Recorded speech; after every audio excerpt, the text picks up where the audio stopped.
Olá!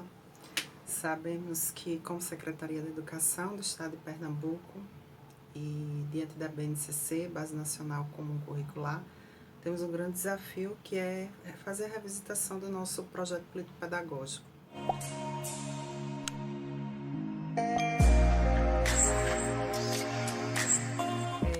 Primeiro, projeto político-pedagógico e currículo são instrumentos para a equidade e qualidade social da escola.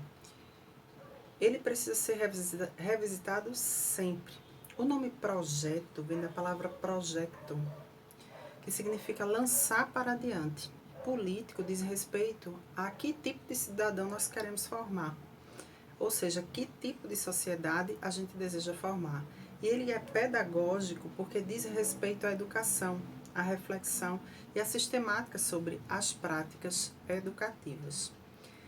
Então, o projeto pedagógico, ele é de fato a materialização de como o currículo vai impactar e como vai ser trabalhado o cotidiano da escola, ou seja, ele é um instrumento que vai dizer como a sistemática vai funcionar.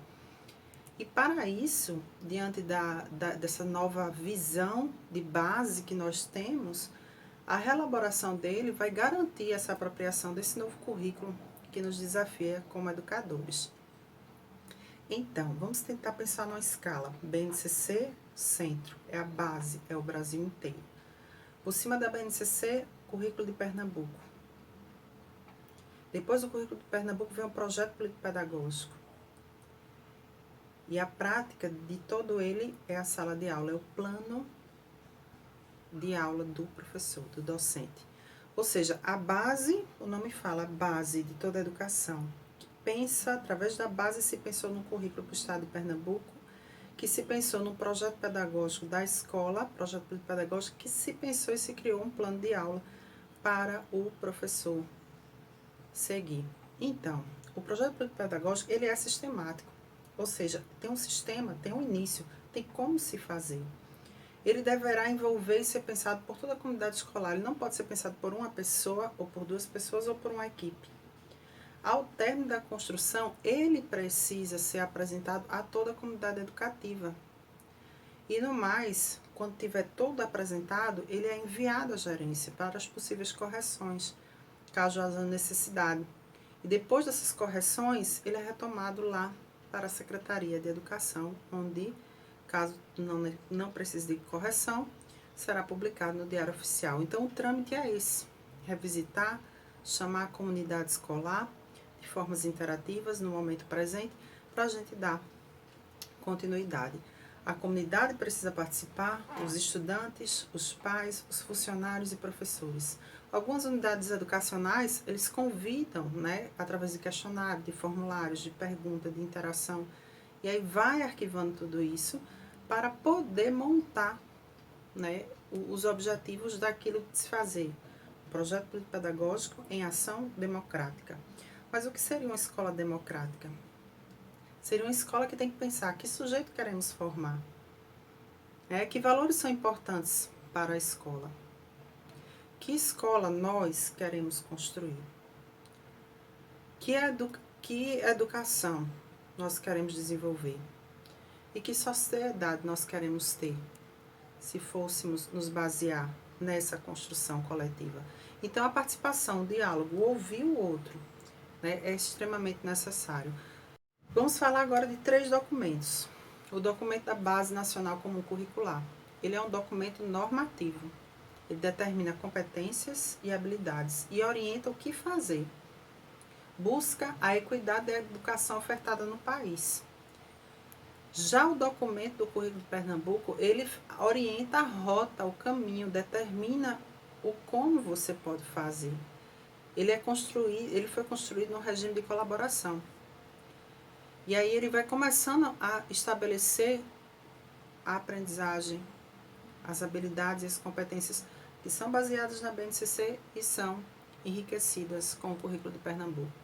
O documento do projeto político-pedagógico, ele reflete o cotidiano da escola. Ele vai justamente fortalecer a identidade que a escola tem.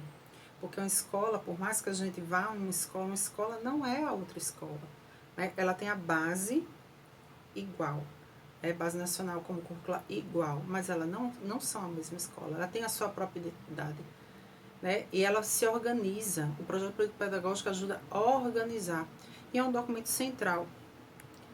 É um documento central de todas as ações. Então, precisamos também conversar que nesse projeto político-pedagógico existem também os temas transversais e integradores do currículo, que são extremamente necessários. Eles vêm de quê? Por exemplo, decretos, leis, instruções normativas, de conteúdos que são necessários a trabalhar dentro da unidade educacional. E no projeto político-pedagógico é preciso ter claro isso, de essa lei X, como eu vou trabalhar? É numa sala de aula? É com tais matérias? É com um projeto? Vai envolver desse jeito, a ação pensada é assim. Então, assim, isso precisa estar muito claro no projeto político-pedagógico, que tem que bater com o plano de aula docente. Ou seja, se vai ser trabalhado a questão do bullying em língua portuguesa, o projeto político-pedagógico mostra isso, no planejamento do professor precisa constar isso também. Então, quais são esses temas transversais? Eu já falei um, bullying. Outro, educação e direitos humanos, direito da criança e do adolescente, processo de envelhecimento, respeito e valorização do idoso, educação ambiental, educação para consumo e educação financeira e fiscal. Veja que importância, né? Educação das relações étnicos, raciais, ensino de história e cultura afro-brasileira, africana e indígena, ou seja, a história do nosso povo, a cultura do nosso povo, a diversidade do nosso povo. Outro item, diversidade cultural. Mais um, relação de gênero. Se trabalha também a Lei Maria da Penha. Educação alimentar e nutricional. Precisamos todos estar em constante aprendizagem. Educação para o trânsito. Trabalho, ciência e tecnologia, saúde, vida familiar e social. Ou seja, tudo isso é como pensar.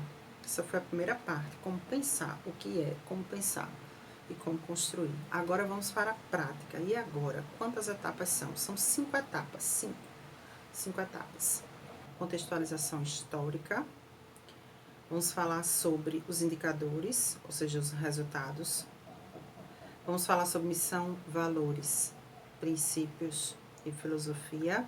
E vamos falar, no quarto, processo de ensino-aprendizagem e, por último, plano de ação. Então, no primeiro deles, vamos falar do chão da escola. Tem 4 itens. As características da escola, a organização de como funciona a escola, os órgãos colegiados, conselho de classe, conselho escolar, associação de pais. E, por último, o perfil de profissionais e estudantes da escola. Ah, esse último dado eu posso conseguir no CIEP, que é o Sistema de Educação do Estado de Pernambuco. Porém, como você pode fazer isso? Se você der o print na tela, onde pega quantos estudantes são, quem são os profissionais da sua escola, ou quantidade de estudantes, você pode fazer isso e anexar no projeto? Pode, porém, pode abrir um parágrafo antes da tabela, dar uma instrução falando sobre o que é, lança a tabela com o título, tabela número 1, coloca o título dela e coloca a fonte, foi o CIEP e foi acessado dia tal. E lá embaixo, depois da tabela, você abre um parágrafo fazendo um comentário explicativo sobre essa tabela. Então, toda vez que você for lançar a tabela, vai dar o print no CIEP, é possível, mas você tem que abrir um parágrafo, colocar o título da tabela, a fonte e fazer um comentário. Abrir um parágrafo, o quê? Esse parágrafo seria explicativo. O segundo item, que é justamente os indicadores, o diagnóstico de indicadores, ou seja, quanto foi a matrícula, qual foi a reprovação, qual o índice de evasão, qual a distorção em idade série, quais foram os indicadores das provas do SAEP, do SAEB. Item 3. Qual a tua missão, qual a tua visão, qual os teus princípios e valores. Item 4. Concepções de aprendizagem. Você precisa abrir iniciando com embasamento teórico. Sua aprendizagem é baseada em quem? Sua pedagogia é que tipo de pedagogia? Qual a didática trabalhada? Qual a metodologia aplicada? Então, fazer um embasamento teórico. Depois entra com as competências gerais, as competências por área, as competências por disciplina que o currículo de Pernambuco traz. Outro item, habilidades. Quais são as habilidades trazidas pelo currículo de Pernambuco? E o último item, no processo de ensino-aprendizagem, é a avaliação. Sua avaliação é baseada em que teórico? Como é que acontece essa avaliação do Estado? Como é que ela ocorre? E o quarto Último item da quarta parte. Ou seja, quais são os temas transversais e como eu vou trabalhar. Essa parte que é muito importante dizer. Anteriormente eu tinha comentado quais são os temas, mas agora como você vai trabalhar, com que disciplina, com que projeto e quem será a pessoa que irá desenvolver. Quinto e último, plano de ação. Pensamos já em tudo. Ok, maravilha, vimos os indicadores, vimos tudo. Agora teu plano de ação. Ou seja, qual a ação que a escola vai ter diante de toda essa realidade apresentada. Primeiro você vai definir os objetivos. Quais os teus objetivos de aprendizagem? E para o estudante aprender e desenvolver-se. Né? No currículo, o currículo de Pernambuco ajuda também a dizer isso. Determinar metas. Quais são tuas metas? Para o SAEP, IDEP, SAEB, IDEB. Descrever como desenvolve as competências gerais. Como você pretende desenvolver as competências gerais para garantir o direito de aprendizagem. Outro item. Como é que você pensa os materiais didáticos? Quais são os materiais didáticos que existem? Isso é tudo ação. Como é que você pensa em utilizá-los? Quais são as metodologias para a formação docente? Quais são os objetivos para a formação docente?